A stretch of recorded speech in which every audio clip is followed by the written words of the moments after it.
Next to The Office, Parks and Rec is one of my favorite TV shows of all time. And Andy Dwyer, played in this scene by Chris Pratt, is probably one of my favorite TV characters of all time. He's funny, and he is honest, and he has the heart the size of a mountain. And one time I was sitting around a campfire with my buddy Yarky, who was over here leading worship today, and his wife Kaylee, and I told him that he reminded me of Chris Pratt. But he smiled and he said, well, that's a really big compliment because Chris Pratt was really jacked in Jurassic Park. I had to tell him, no, not Jurassic Park Chris Pratt, Parks and Rec Chris Pratt. He was a little bit offended because sometimes our perception of ourselves doesn't match the perception that other people have of us. I remember in 2006, I had my very first shift as a firefighter EMT. I had the jacket and I had the firefighter sticker on my 2003 Sunfire car, and I had the swagger.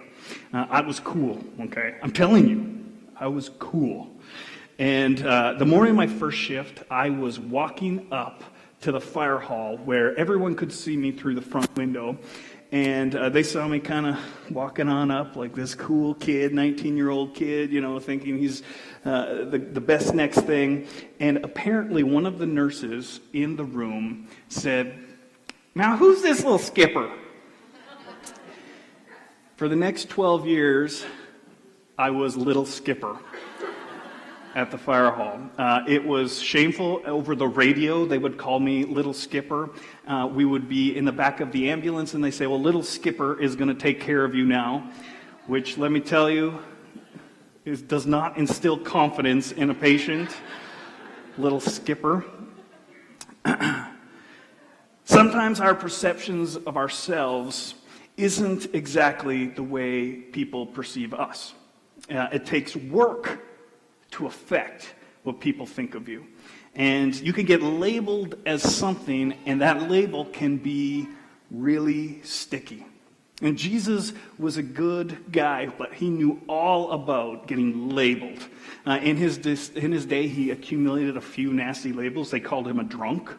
They called him a glutton. They called him insane. They called him a heretic. And people even said that he was demon-possessed. He had all kinds of labels.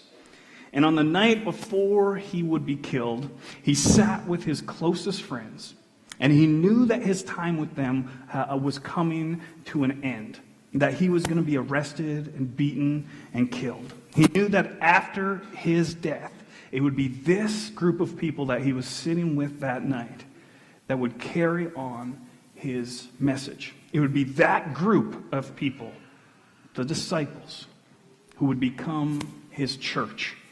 And throughout his life, Jesus taught on a range of subjects, everything from marriage and divorce, generosity, jealousy, humility, everything in between, a whole bunch of stuff.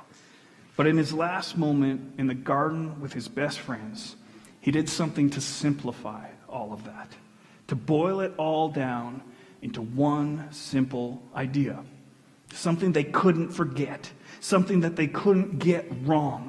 And the most important thing for them to remember that they would have to pass on to generations and generations of Jesus followers. And he told them this: a new command I give you. Love one another. Pretty simple. Everything he said, all his sermons, all his parables, all of his instructions summed up in 3 words. Love one another. And then he went on to say this to them. He said, by this, everyone will know that you are my disciples, if you love one another. If you love one another, everyone will know what your life is about. If you love one another, everyone will know you are a Jesus follower. If you love one another, then that will become your label, the thing that you are known by. At the center of this Christian faith is love. And so let me ask you a tough question, one that I wrestle with often, one that makes me uncomfortable. See, we are almost 2,000 years out from the night that Jesus said those words. So when people think about church, when people think about Christians, is love the first thing that comes to mind? Do they see the way we treat each other and say that love is our label? When they look at us, do they see Jesus? I think in many cases the answer is no. Often, Christians are more likely to be labeled with words like hypocrite, judgmental, and intolerant. You've maybe heard it after inviting someone to church. We put it on Facebook this week when people will say, I'd go to church, but I'd probably burst into flames at the front door. There's this expectation of judgment.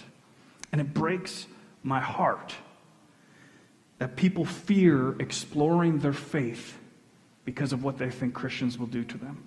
That they may never experience what life can be like following Jesus because their fear of what happens in church. Jesus said they will know we are his followers by the way we love one another. But I'm concerned that people might know we are his followers because of the way we judge each other. So the question, how do we change that? How do we break free from this perception that Christians are judgmental jerks who think they know better than everyone else? How do we become known for our love of one another more than we're known for our condemnation of one another? Jesus preached one of the greatest sermons ever recorded on a hill just outside the city of Capernaum. Today we call it the Sermon on the Mount because he preached on a hill. So the title is descriptive and not very creative. We have a record of this sermon because Matthew, who was there with Jesus to hear it, he wrote it down for us. And if you want to read it for yourself, it's in Matthew chapter 5 to 7. It's a long sermon, longer than today's. But if you want to read it yourself, you can go there and read it. Jesus covers a lot of ground in this particular message. He talks about murder. And he talks about adultery. He talks about jealousy and anxiety. He talks about giving to the poor. And he talks about materialism. He talks about all sorts of things. It's all there. Today, though, we're just going to focus on a small little 6-verse part of his sermon. 6 short verses where he addresses those who choose to judge others. He takes a moment to address the people on the hillside who look at other people's lives and judge them. And if you're like me, you have maybe been at some point in your life listening to someone preach and they say something really good and convicting. And if you were like me, you may have the thought, oh, I wish so-and-so was here to hear that. Right? They really need to change their life. They really need to hear this message. Instead of hearing the words for ourselves, sometimes we hear them for other people. And I suspect that as Jesus was preaching on the hillside that day, that he may have sensed that some of his listeners were starting to do just that. They were starting to take his words and pass them over to the pew to the person behind them. And so he took a minute to address them head on. He said, "Do not judge, or you too will be judged." That'll wake you up. Do not judge, or you will be judged. It's very simple. Before getting to this point in his sermon, Jesus had set a seemingly impossible standard for everyone. He said, yeah, murder is bad, but insulting someone is just as bad. Yeah, adultery is bad, but so is entertaining just the thought of it. Yeah, marriage is hard, but divorce needs to be a last resort. You've been blessed with wealth, give it to the poor. Those who hate you, pray for them. Those who hate you, love them. The standard, all the way up here. And no doubt, some of the people listening to him that day knew they were not living up to that tall standard, and knew people who they were not living up to that standard. No doubt they were hearing the word of Jesus and immediately thinking of somebody else that isn't meeting that standard. And so he stopped and he confronted this dangerous and destructive spirit of condemnation head on. Do not judge. Yes, the standard is up here and you are all the way down here. I don't care. Do not judge. Yes, the ideal is up here, but your real is down here. Do not judge. Jesus is advocating for grace. Now, I've always found negativity to be a bad motivator. Guilt, it's a terrible motivator. Sometimes we try to guilt ourselves into doing better, but it doesn't have a very good success rate. Sometimes we try to shame each other into being better, but that doesn't really work very well either. Negativity just breeds more negativity. It may pull you up, make you better for a little while, help you reach a goal or two, but over the long term, negativity is a bad motivator. It's not sustainable. But you know what are powerful motivators? Hope. Hope is a miraculous motivator. Love is a powerful motivator. Purpose, meaning, community. These are things that pull people upwards. And when we pass judgment on someone, we are pushing them down. We are holding their head under the water. We are trapping them in a box that's labeled sinner, failure, broken. Jesus knew that the ideal was up here, but he also knew that our real was down here, and he was okay living with the tension of that. It was not lost on him. His goal in telling us the ideal wasn't so that we could look down ourselves and others and wallow in condemnation. He showed us the ideal so that we could look up and aspire to work towards a life full of all of the things he wants for us. That the goal isn't just to stop sinning, that the goal is to start living. He went on, "Do not judge, or you too will be judged. For in the same way you judge others, you will be judged. And with the measure that you use, it will be measured to you." That's a serious warning. When we judge others, it doesn't just hurt them, it hurts us. You become callous to the needs of the people who Jesus died to save. You become prideful, considering yourself better than others. You hurt those who you love and wreck relationships that are worth building. Do not judge. One of the shows that I have been watching since I was a kid is Survivor. Now, I'm sure nobody's watching it anymore. 30 seasons later, it's still on TV. But one of my favorite parts of the show is the interviews. So they always take everybody off by themselves and they do an interview, and you get to hear what a person's perception of the game is and the perception of themselves. And then the producers are so great on the show, they'll cut straight to a scene of them being wrong. It'll prove that their perception of the game or themselves is wrong. It's my favorite. It's hilarious. If I was on Survivor, I'm pretty sure I'd be voted off the first night. I know exactly how the TV episode would go. They would show me in my one-on-one interview, and I'd say something like, I'm just going to take it easy. I'm going to meld into the background. Nobody's even going to know my name. I'm going to be quiet. I'm going to go with the flow.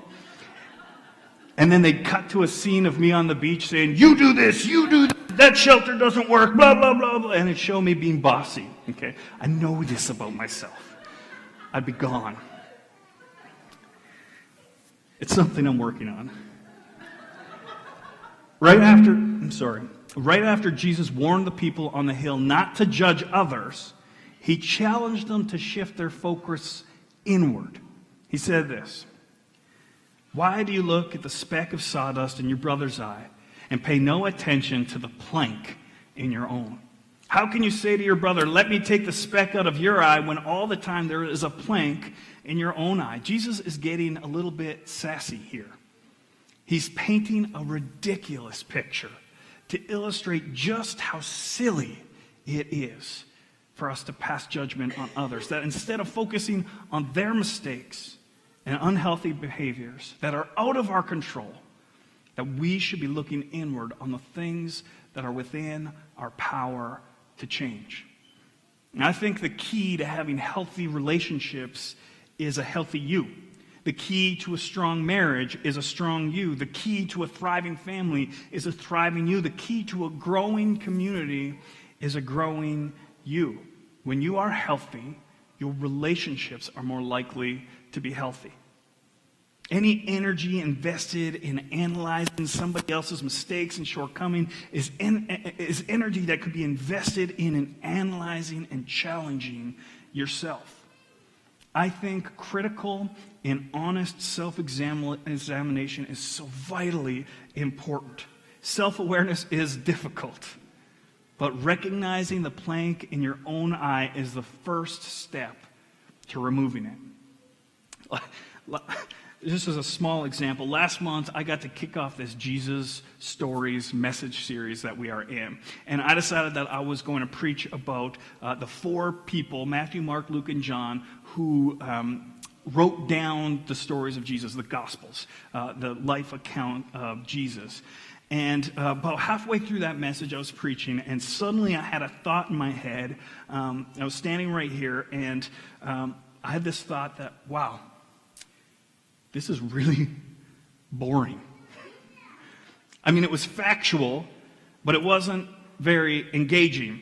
And then while I was preaching, I was standing right here in front of all of you. I had this not so great realization in my head that if I was bored, you guys were probably bored too. That week, I took some time to sit down and review how I prepared that message, why I thought it was boring, and I hope that the result will be that I preach better in the future. I had to look, examine, figure out my mistakes so that I could preach better in the future. I hope it's working. Is it working? Okay. Self-examination is hard.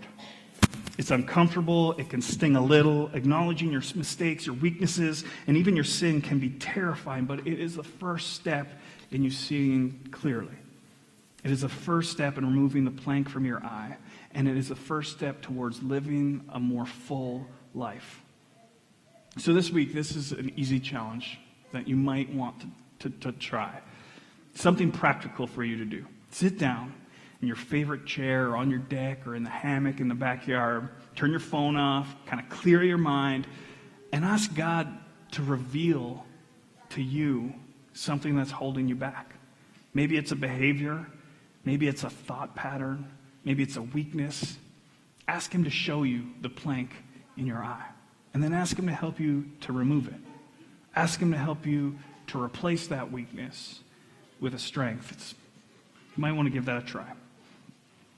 Back in March, I attended a leadership development course in Orlando. There were about 3,000 people in the room, and all of us were divided into tables of 10. I had a good group of people at my table. Initially, I liked them all. On the very first day, after only spending a few hours with them, though, the person who was speaking handed out sheets to every table, kind of a voting scoring card, and asked us to assess the other 9 people at our table. It was kind of a vote. And so like some of the things on there was like who at your table is most likely to succeed, who at your table is more likely to take care of others, who at your table is bossiest. And so my table submitted its answers and unanimously, after only knowing me a few hours, unanimously voted that I was probably the bossy one. I didn't really love that. I especially didn't like hearing that from people I didn't really know, people I didn't trust yet. Back at the Sermon on the Mount, Jesus had just reminded people not to judge the speck in another person's eye harshly because they probably have a plank in their own eye. And then he says something very important. You hypocrite. It's kind of harsh. You hypocrite. First, take the plank out of your own eye, and then you will see clearly to remove the speck from your brother's eye. He says, make sure you can see clearly before helping your brother out. Make sure you are healthy before you try to reach out to a friend. Not being judgmental doesn't mean ignoring the pitfalls of people who are close to you. It doesn't mean letting them falter and fail when you can help. It means helping them with grace and love. We are better together. We can make each other better. Sometimes we have the perspective to be able to warn someone close to us that they are about to make a huge mistake. Watching your friend make a mistake that you could warn them about isn't acceptance or tolerance, it's indifference. Love lifts up.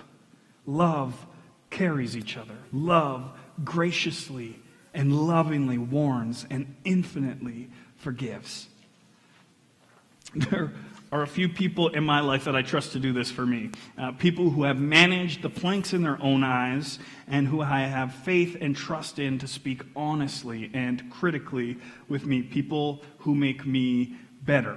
My wife is one of them, and Doug is another one. One of my best friends, Mike Sotsky, who's a pastor at St. Albert Alliance Church, he is another one.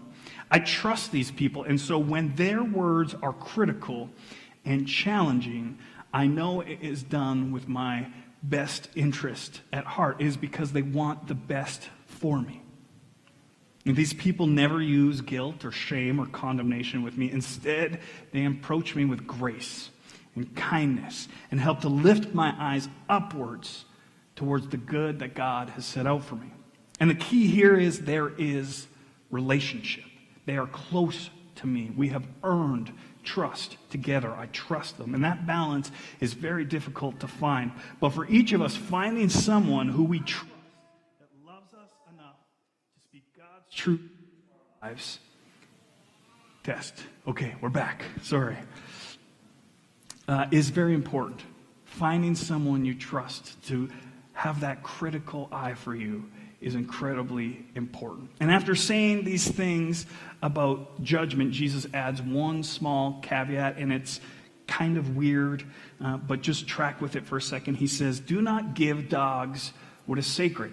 Do not throw your pearls to pigs. If you do, they may trample them under their feet and turn and tear you to pieces. Sometimes people are going to judge you harshly. Don't give them the satisfaction of a response. Sometimes you're going to try to help someone close to you avoid a huge mistake, and they won't listen. Don't let them drag you down. And especially, don't waste your words on people who you don't know or who you are not in relationship with. We don't need to run around correcting and fixing people we don't know and who we aren't in relationship with. That means you don't have to comment on Facebook on every post you disagree with. You don't know how freeing that is to see something you disagree with and just ignore it.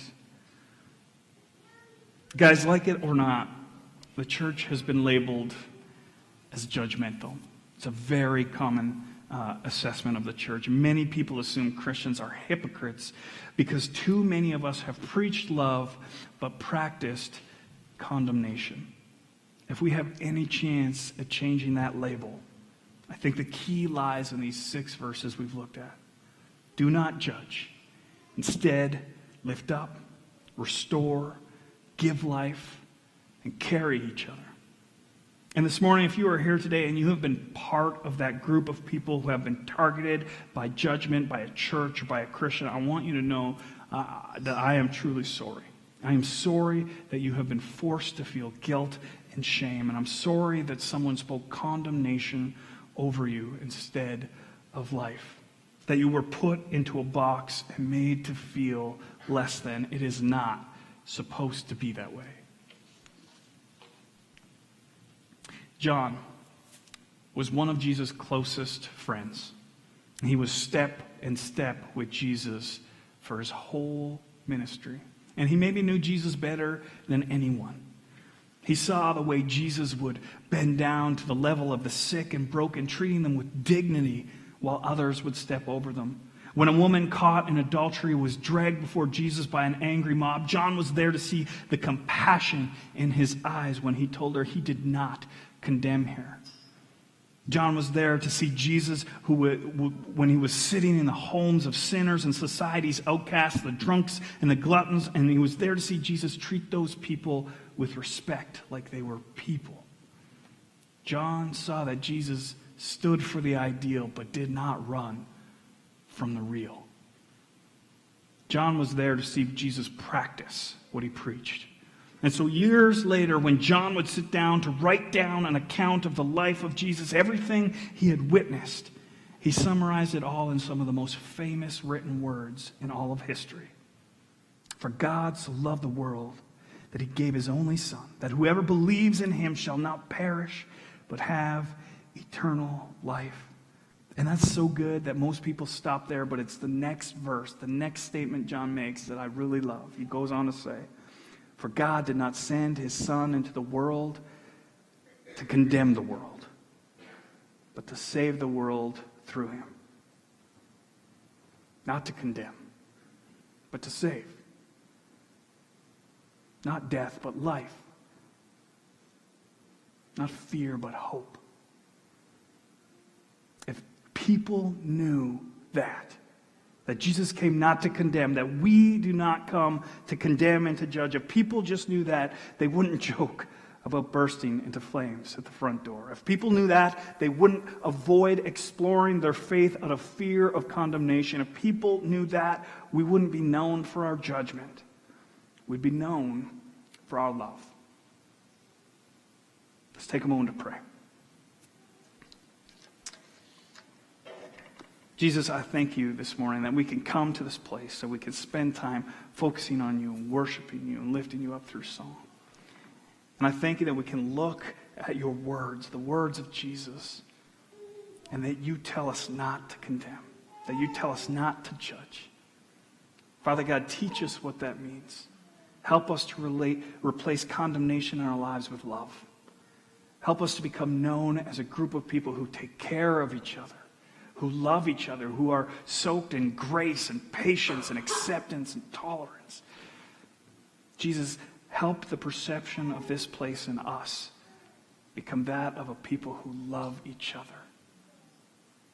And by that, they will know that we are your followers. I pray this in your holiest of names. Amen.